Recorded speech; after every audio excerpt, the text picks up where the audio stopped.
बिस्मिल्लाहिर्रहमानिर्रहीम। अस्सलाम वालेकुम डियर स्टूडेंट्स, मैं आपको अगेन वेलकम करता हूं to superior head office learning management system में। जैसा कि आप जानते हैं कि मेरे साथ आपका सब्जेक्ट है प्रिंसिपल्स ऑफ कॉमर्स। और जनाब आज हम चैप्टर नंबर 6 का सेकंड टॉपिक आपसे डिस्कस करेंगे। जॉइंट स्टॉक कंपनी का ये दूसरा चैप्टर है। मैं आपको अपने लेक्चर नंबर 9 में वेलकम करता हूं अगेन, और उम्मीद करता हूं कि इससे पहले जो मेरे 8 लेक्चर्स आपने सुने होंगे और उन्हें अच्छे तरीके से सीखने की कोशिश की होगी, उससे आपको काफी बेनिफिट मिला होगा। जैसा कि आप जानते हैं कि हम किताब के छठे चैप्टर और जॉइंट स्टॉक कंपनी के सेकंड चैप्टर में हैं। हम लास्ट लेक्चर में हमने बात की थी अबाउट काइंड्स ऑफ कंपनीज की। Today we are again discussing an important topic which is known as the difference between public company and private company. आपको याद होगा कि आपने काइंड्स ऑफ कंपनीज में डिटेल डिस्कशन की थी हमने, जिसमें डिफरेंट टाइप्स ऑफ कंपनीज के बारे में बात किया था और उसकी डिफरेंट कैटेगरीज थी। जैसा कि अकॉर्डिंग टू इनकॉर्पोरेशन में हमने chartered company, statutory company, registered company की बात की थी। अकॉर्डिंग टू ऑनरशिप में हमने बात की थी पब्लिक कंपनी की और प्राइवेट कंपनी की, और एंड सो ऑन हमने डिफरेंट कैटेगरीज को डिस्कस किया था। जैसा कि जनाब आप जानते हैं कि प्राइवेट कंपनी और पब्लिक कंपनी क्या है, आज हम डिटेल में उसका डिफरेंस पढ़ेंगे। मैं थोड़ा सा इंट्रोडक्शन आपको देता चला जाऊं about public and private company. आप लोग जानते भी होंगे ऑलरेडी, आपने आपने लास्ट लेक्चर सुना हुआ होगा कि पब्लिक कंपनी वो कंपनी है जिसमें कम से कम जो मेंबर्स हैं यानी शेयर होल्डर्स हैं वो 7 होते हैं, 7, और maximum there is no limit on the number of share holders in public company. On other hand, in case of multi-member private company, minimum number of shareholders are 2 and maximum are 50. तो जनाब आप को सबसे पहले ये definition यहाँ पे आपको मिल जाएगी। A company whose shares are publicly traded and are usually held by a large number of shareholders are known as public company. The usual term in is public limited company, यानी public company अपने नाम के साथ public limited का word इस्तेमाल करती है। A government owned company such as an airplane or public transit companies are the examples of these companies. Wabda, Pakistan Airline, PTCL, SNGPL are the best examples of public companies in Pakistan. जबकि अगर मैं private company की बात करूं तो private companies are those companies और business firms which are privately owned are known as private companies. These are controlled by the private individuals uh, of the country. They are also use the private limited with its names. For example, Habib Bank है, Tapal Private Limited है. These are the best examples of private companies. Now अगर मैं difference की बात करूं तो जनाब यहां से हम डिफरेंस स्टार्ट करेंगे। जी स्टूडेंट्स, तो हम बात कर रहे थे डिफरेंस की। तो इसमें फर्स्ट पॉइंट आप देखिएगा, पब्लिक कंपनी के बारे में बात कर रहा हूँ। A public company can invite subscription from the public. It means that कि पब्लिक कंपनी अपने शेयर्स को सेल कर सकती है। अगर मैं दूसरी तरफ प्राइवेट कंपनी की बात करूं तो a private company can not invite subscription. Number 2 याद रखिएगा, a public company does not have restriction on transfer of shares. Yes, बड़ा कॉमन सा पॉइंट है कि पब्लिक कंपनी अपने शेयर्स इजीली ट्रांसफर कर सकती है, यानी one shareholder can easily transfer his shares to an another person. On other hand, in case of private company, shares of transfer of shares is restricted in a private company.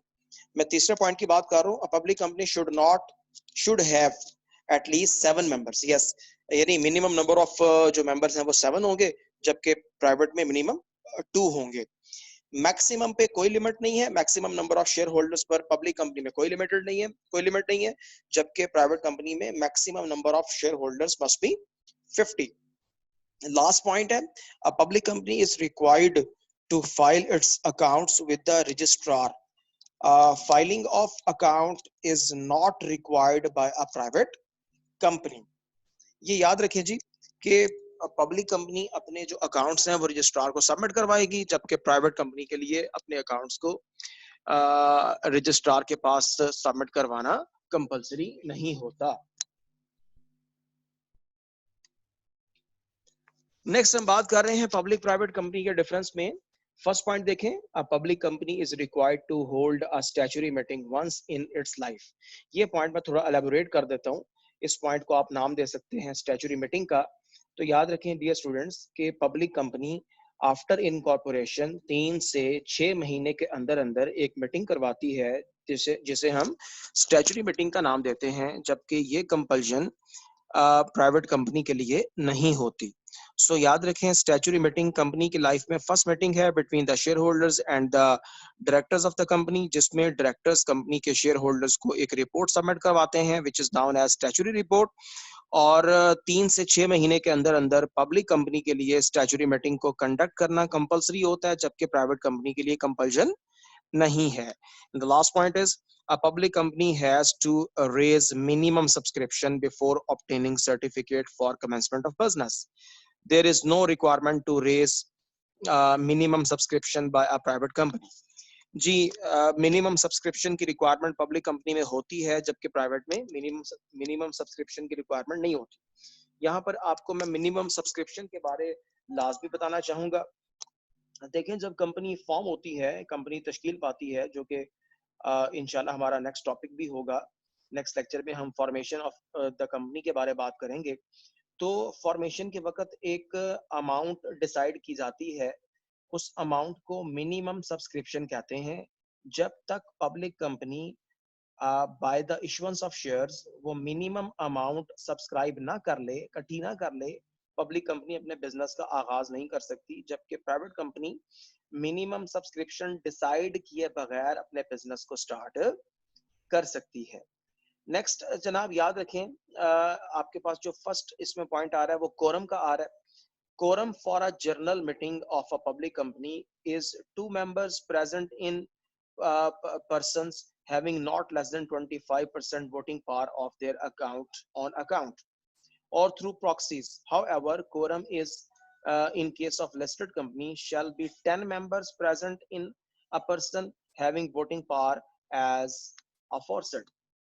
On the other hand, quorum for a journal meeting of a private company is 2 members is present in person having not less than 25% voting power of their own account or through proxies. However, quorum in case of SMC is presence of the sole member personally or through proxy.